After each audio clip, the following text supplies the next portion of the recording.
Hello my dear student, good morning. कैसे हैं आप लोग? चलिए शुरू करते हैं। आज का जो हम लोगों का टॉपिक है वो पदार्थ का शुद्ध रूप। पदार्थ का शुद्ध रूप। पिछले वीडियो में हम लोगों ने देखा पदार्थ के कौन कौन से रूप पाए जाते हैं। तो पदार्थ दो रूपों में पाया जाता है, एक शुद्ध और एक अशुद्ध। तो उसी में शुद्ध रूप का जिक्र हम लोग करेंगे। शुद्ध रूप को हम लोग पढ़ेंगे, जानेंगे। ठीक है, तो जानेंगे उस चीज़ को। तो सबसे पहले आप समझ लीजिए, ठीक है, पदार्थ के शुद्ध रूप के बारे में। ठीक है, तो पदार्थ का जो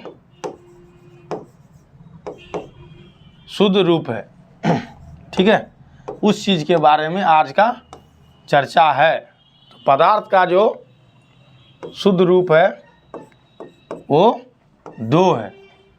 एक को हम लोग क्या कहते हैं? एक को हम लोग कहते हैं तत्व। क्या कहते हैं? तत्व कहते हैं। क्या कहते हैं? तत्व कहते हैं। और दूसरे को हम लोग क्या कहते हैं? यौगिक। क्या कहते हैं? यौगिक कहते हैं। दूसरे को क्या कहते हैं? यौगिक कहते हैं। ठीक है, तो यौगिक और पहला क्या है? तत्व। पहला क्या है? तत्व। इस चीज़ को क्या कहा जाता है? एलिमेंट। ठीक है, और इसको हम लोग क्या कहते हैं? इसको क्या कहते हैं? कंपाउंड। क्या कहते हैं? कंपाउंड कहते हैं। ठीक है, तो चलिए अब हम लोग जानते हैं कि तत्व क्या है, तत्व किसको कहेंगे। तत्व क्या है? तत्व किसको कहेंगे? तो सबसे पहली बात आप आ जाइए किस पे? पदार्थ पे। किस पे? पदार्थ पे। ठीक है, तो दुनिया में कोई भी पदार्थ हो, वो पदार्थ किससे मिलके बना हुआ है? कण से। किससे मिलके बना हुआ है? कण से मिलके बना हुआ है। और उस कण को क्या कहते हैं? तो उस कण को हम लोग कहते हैं परमाणु। क्या कहते हैं उस कण को? उस कण को कहते हैं परमाणु। क्या कहते हैं उस कण को? परमाणु कहते हैं। ठीक है, और ठीक है, तो एक ही प्रकार के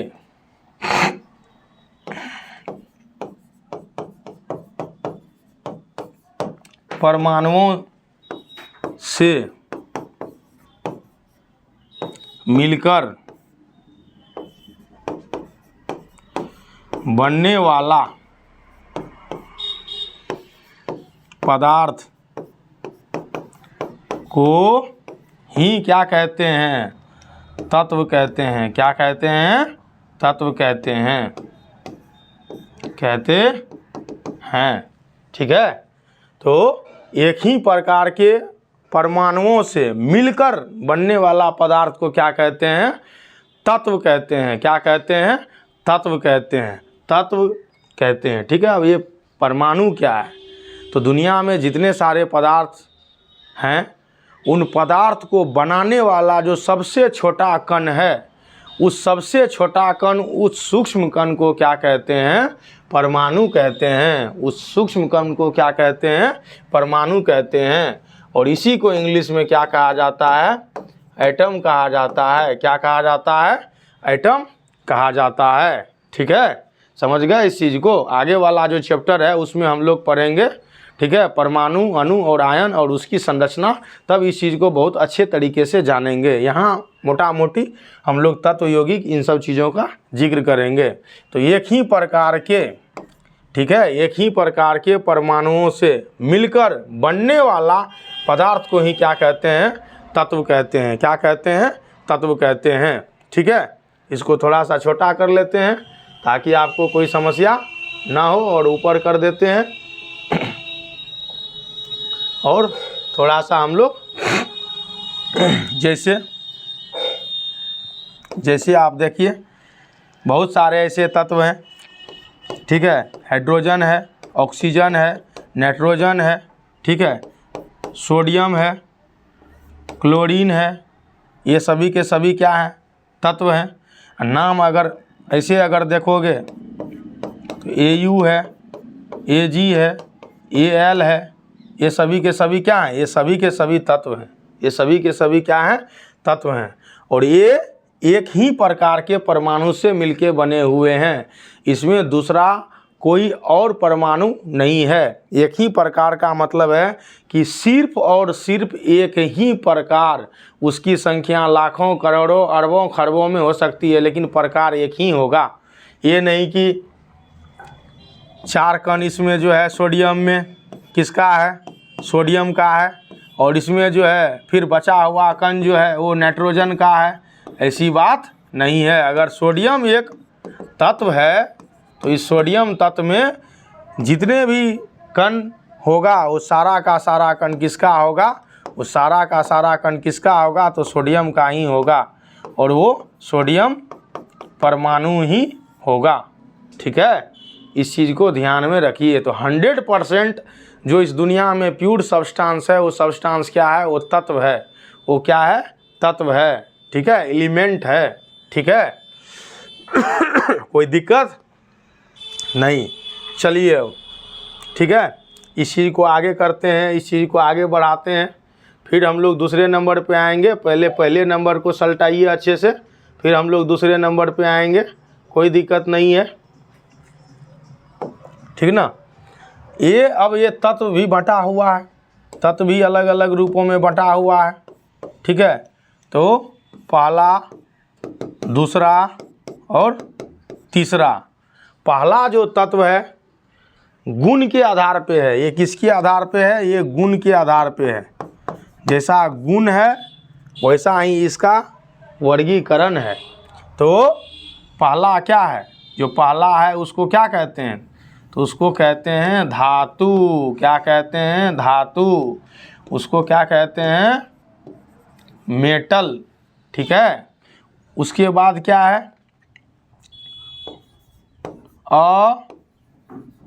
अधातु। इसको क्या कहते हैं, नॉन मेटल। क्या कहते हैं, नॉन मेटल। और तीसरा क्या है, उपधातु। तीसरा क्या है, उपधातु। क्या है, उपधातु। क्या है, उपधातु। और इसको क्या कहते हैं, इसको कहते हैं मेटलॉयड। ठीक है, उपधातु। अब ये गुण के आधार पे है।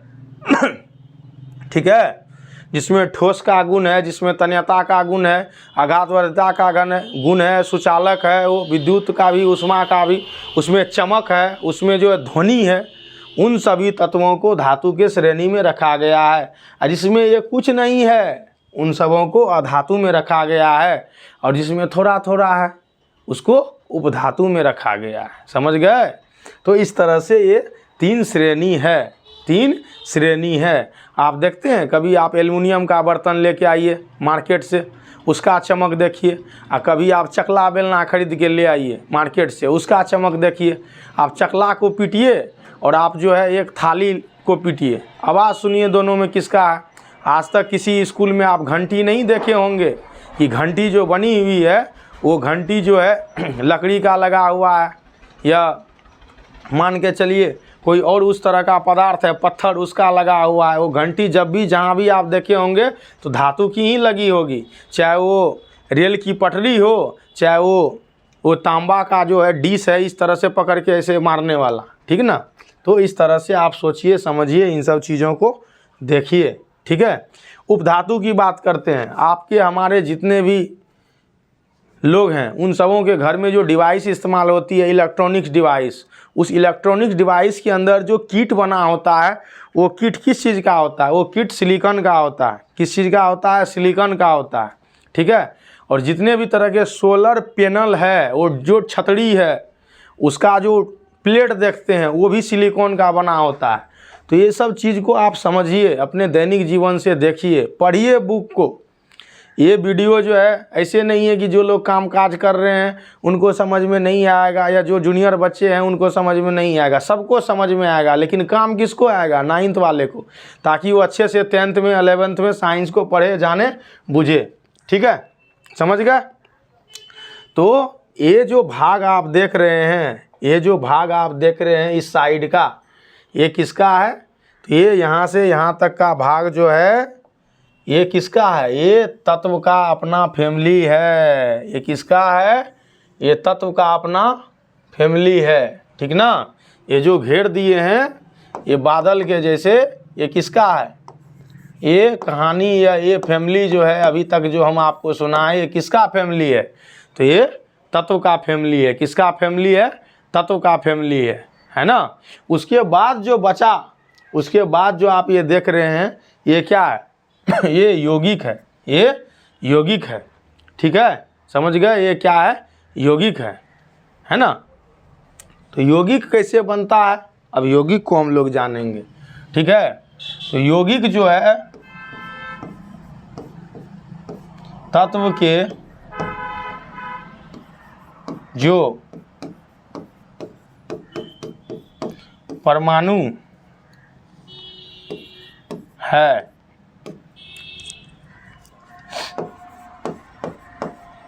उसी के संयोजन से बनता है। तो वो संयोजन कैसे होता है? ठीक है, वो संयोजन कैसे होता है? तो वो संयोजन होता है एक निश्चित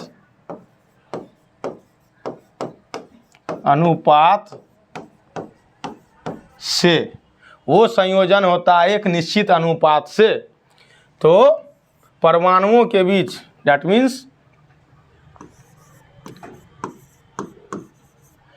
अलग अलग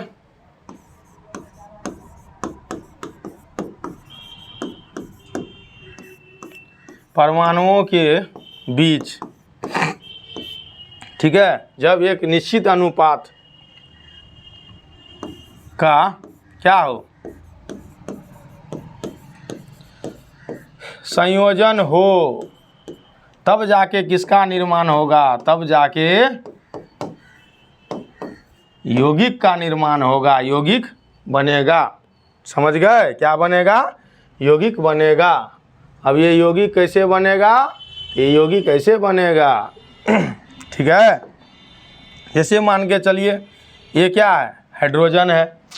ठीक है, हाइड्रोजन है। और ये क्या है? ऑक्सीजन है। ये भी एक क्या है?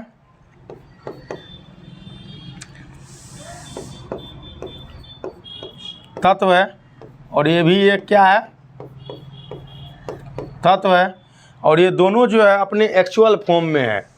तत्व जो है एक पदार्थ है जो हमारे पर्यावरण में ही उपलब्ध है और ये इसी रूप में पाया जाता है। ये इसी रूप में पाया जाता है। ठीक है, ये याद रखिएगा।